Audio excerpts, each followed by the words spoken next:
Assalamualaikum warahmatullahi wabarakatuh.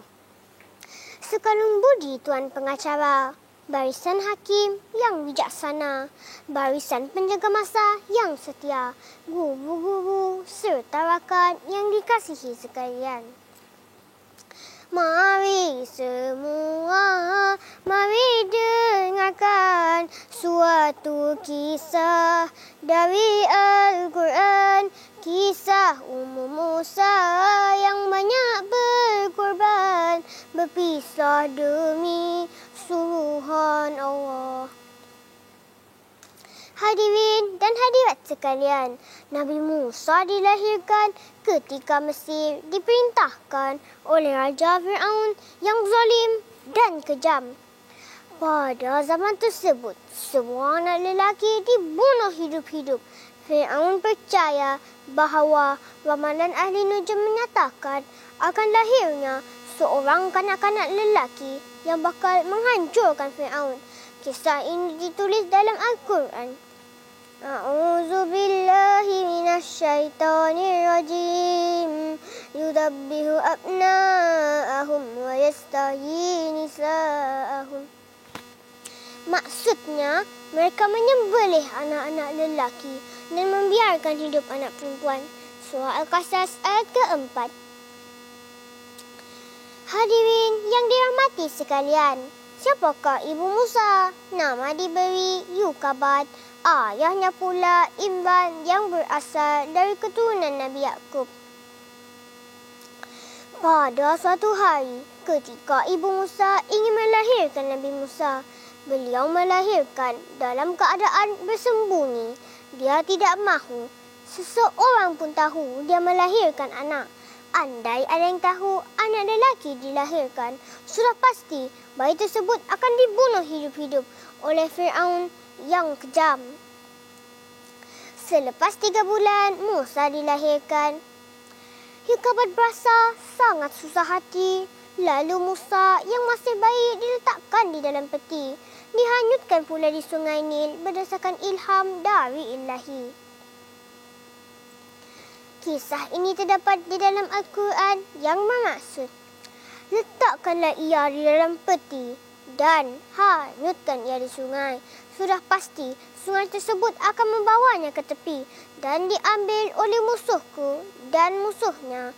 Dan aku telah melimpahkan kasih sayang yang datang dariku dan supaya kamu diasuh di bawah pengawasanku. Surah Al-Qasas ayat 39.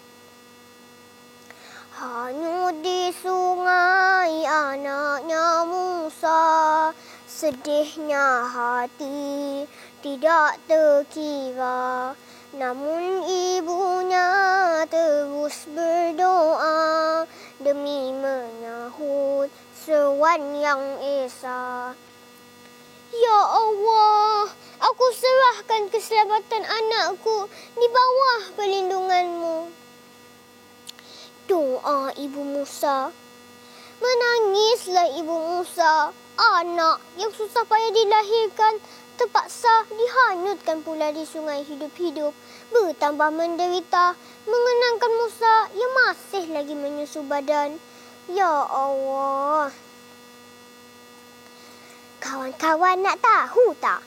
Nabi Musa yang dihanyutkan di sungai Nil sampai ke kawasan istana Fir'aun. Dijumpai oleh dayang-dayang Asia, isteri Fir'aun. Asia pun buka peti tersebut.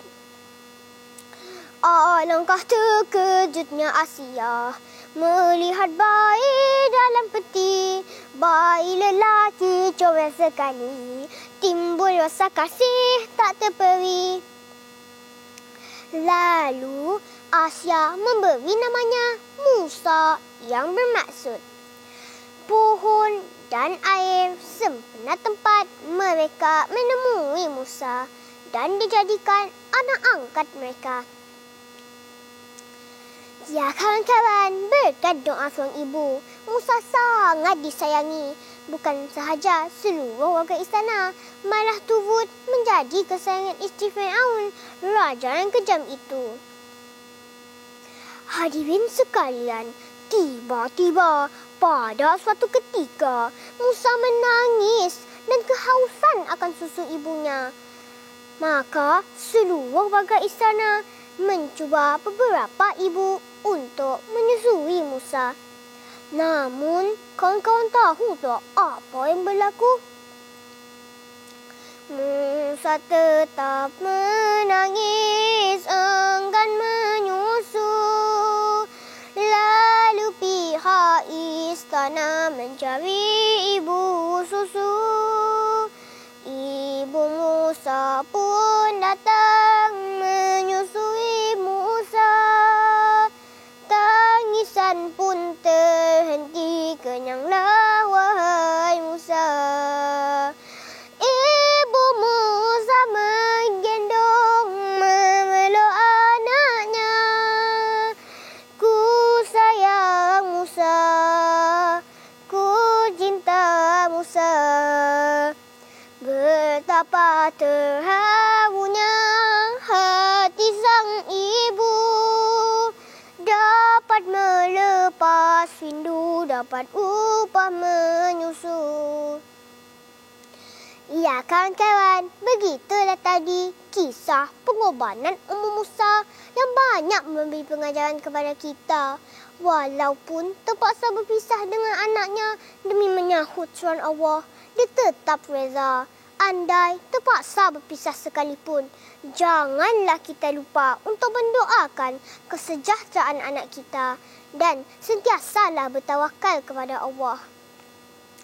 Dari Kelang pergi ke Nilai, tidak mungkin kita lelah. Pengorbanan ibu sangat bernilai, tinggi nilai di sisi Allah.